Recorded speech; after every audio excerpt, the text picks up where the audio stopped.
Une des questions qu'on me pose le plus sur cette chaîne, c'est quoi le plus dur entre la Diagonale des Fous et l'UTMB, deux des ultra trails les plus mythiques au monde? J'ai eu la chance de faire les deux fois la Diag, une fois l'UTMB, et en vrai la réponse elle est pas aussi simple que ça. Mais ça tombe très bien parce qu'on va analyser tout ça dans cette vidéo, et vous allez voir qu'en fonction des critères, c'est parfois un peu surprenant. Avant de commencer, on n'oublie pas de liker cette vidéo et de s'abonner, c'est le meilleur moyen de m'aider à développer cette chaîne et je vous en remercie. Petit rappel pour les deux courses, la Diagonale des Fous c'est une course de 175 km et 10 000 mètres de dénivelé qui traverse l'île de la Réunion en diagonale, comme son nom l'indique. C'est des paysages majestueux, des pentes hyper cassantes, et clairement pour les trailers, c'est un petit enfer au paradis. L'UTMB, c'est l'Ultra Trail du Mont Blanc, c'est grosso modo la même distance et le même dénivelé que la Diagonale des Fous, mais cette fois en faisant le tour du massif du Mont Blanc, donc passant par la France, la Suisse et l'Italie, et c'est des paysages qui sont complètement différents. Clairement, ces deux courses, c'est le rêve de tout ultra trailer sur Terre. C'est un vrai rendez-vous mondial chaque année, mais avant de pouvoir y participer, encore faut-il savoir comment s'y inscrire, ce qui m'amène à mon premier critère qui est les conditions d'accès pour les deux courses.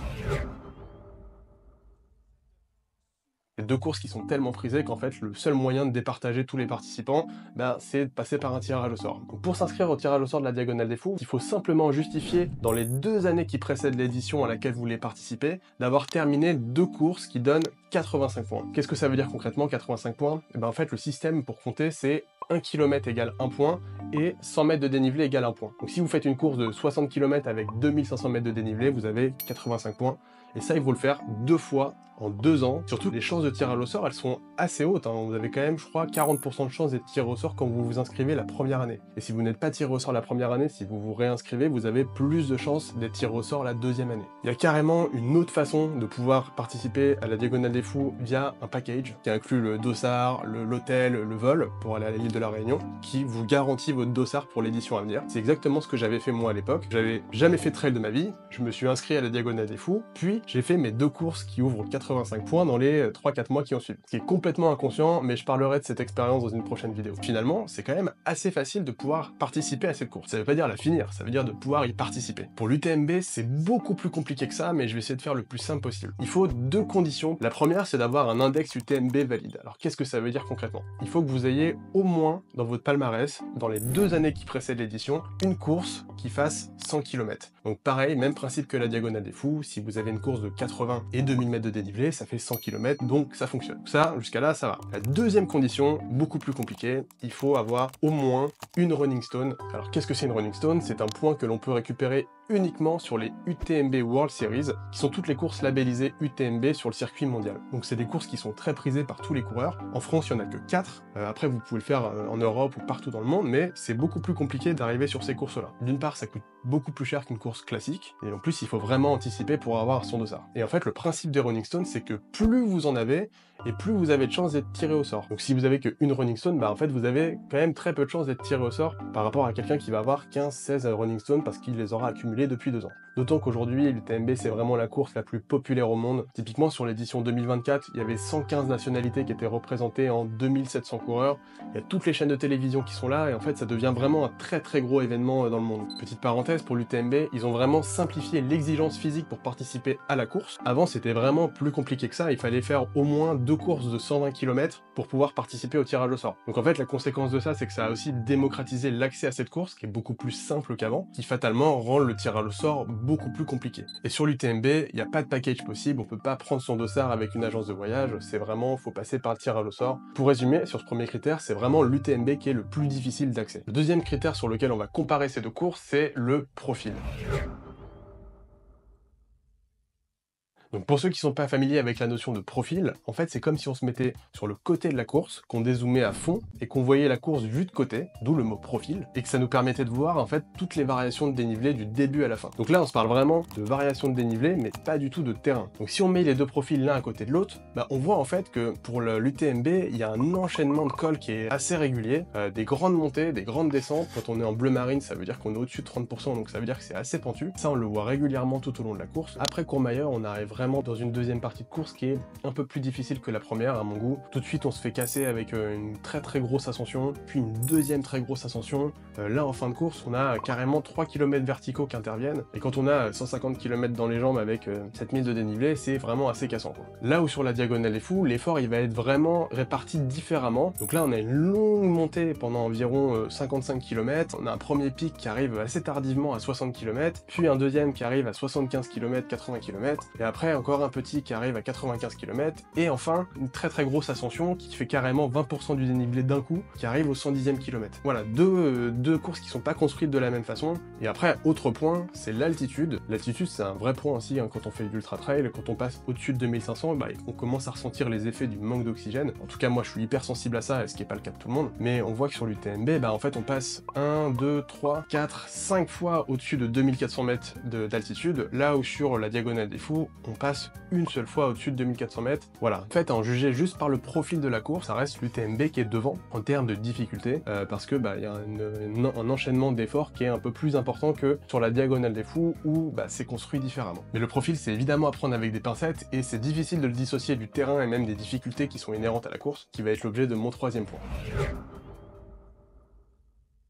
En termes de parcours et de terrain, ça n'a rien à voir. Donc pour l'UTMB, en fait, on va être sur quelque chose qui est très linéaire tout le long de la course, c'est-à-dire qu'on va être sur du chemin de montagne qui va pas être technique du tout, le pied va poser tout le temps à plat, que ce soit dans les montées ou dans les descentes, c'est super roulant. Il y a vraiment juste 2-3 passages techniques dans la course, mais c'est tout. C'est du chemin de montagne qui est relativement large, on passe même sur des pistes de ski, donc en fait, il n'y a pas ce souci de on est les uns derrière les autres, ça bouchonne pas du tout d'ailleurs sur l'UTMB, il n'y a pas d'escalier à monter, il n'y a pas de moment où on a le vertige parce qu'on est sur une crête ou on est au bord du vide, etc. Donc il y a même des passages où on est sur le bitume, quand on passe par les petits villages de montagne, on repasse sur les routes, donc là, pour le coup, c'est super reposant. Donc voilà, en fait, pour l'UTMB, c'est assez tranquille, quoi, du début à la fin. Pour la Diagonale des Fous, c'est complètement l'inverse. Il n'y a pas de mots pour décrire la nature de ce parcours. J'ai beau avoir fait une vidéo de plus d'1 heure sur la course, que vous pouvez voir juste ici, tout ce que j'ai réussi à filmer, c'est des endroits dans lesquels j'étais plutôt confortable.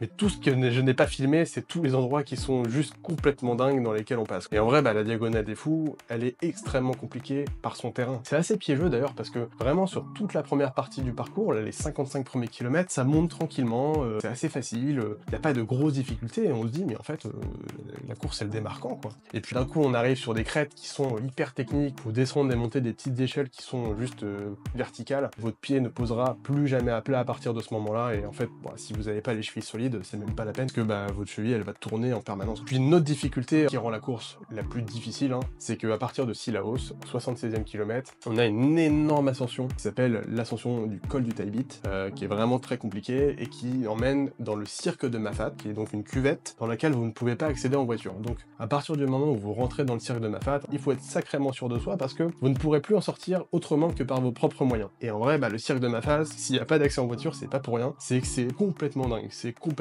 accidenté, c'est des montées, c'est des descentes partout, c'est des escaliers à ne plus en finir. Ça rajoute une difficulté psychologique beaucoup plus importante parce que quand on sait qu'on est en train de monter le col du Tailbit et que ça commence à piquer parce qu'on est à la mi-course, hein, quasiment, on se dit mais j'ai quand même 40 km à traverser dans le cirque de Mafat tout seul, si jamais j'ai un problème, c'est compliqué quoi. Donc il y a plein de gens qui abandonnent à Sillaos pour cette raison-là, et même si t'es bien, bah tu te poses quand même la question de est-ce que j'y vais ou est-ce que j'y vais pas. Donc ça c'est une énorme difficulté dans le parcours de la Diagonale des Fous, qu'on voit pas sur le profil, mais qu'en fait, une fois qu'on connaît, bah, c'est vraiment difficile. Donc en résumé, parcours, la Diagonale des Fous, loin devant l'UTMB en termes de difficulté. Le quatrième critère sur lequel on va s'attarder, ce sont les conditions météorologiques. Donc pour le climat, bah, en fait, l'île de la Réunion, c'est en plein milieu de l'océan Indien, et la très grosse difficulté de cette course, c'est qu'il fait très froid la nuit, et il fait très chaud la journée. La variation de température, bah, parfois, ça peut atteindre 40 degrés entre la nuit et la journée, donc pour l'organisme, c'est hyper violent, et en fait, ça peut ne pas passer, quoi. Quand on part le soir à 22 h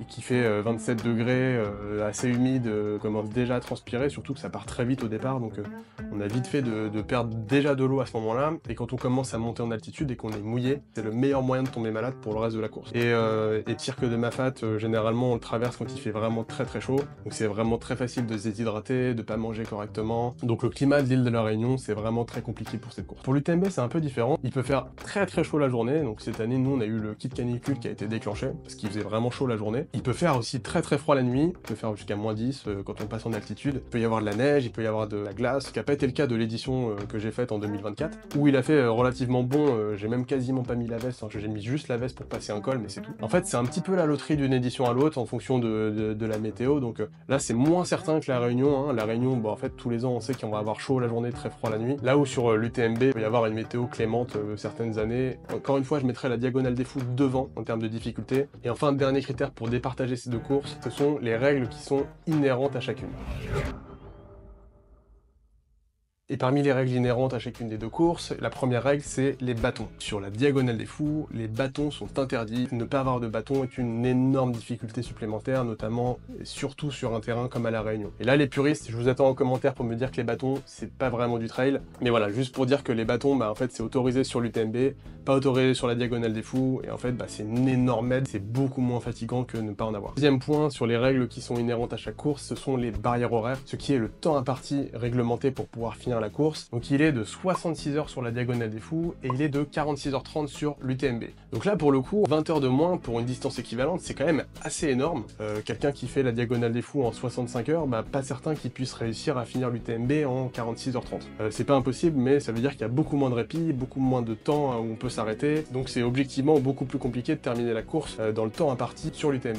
Donc pour résumer, entre les deux courses, en fait il y a des critères sur lesquels l'UTMB va être plus compliqué, il y a des critères sur lesquels la Diagonale des Fous va être plus compliqué, mais globalement, en termes de difficulté pure de la course, c'est la Diagonale des Fous qui va être plus difficile. Et après, paradoxalement, en fait, c'est la course la plus facile d'accès par rapport à l'UTMB qui nécessite parfois des années pour réussir à avoir un dossard. En tout cas, ce sont deux courses qui sont extraordinaires et que je conseille à tout le monde de faire au moins une fois dans sa vie, parce que ça donne une confiance absolue en nos capacités d'accomplir des choses, et ça, vous pourrez l'avoir nulle part ailleurs.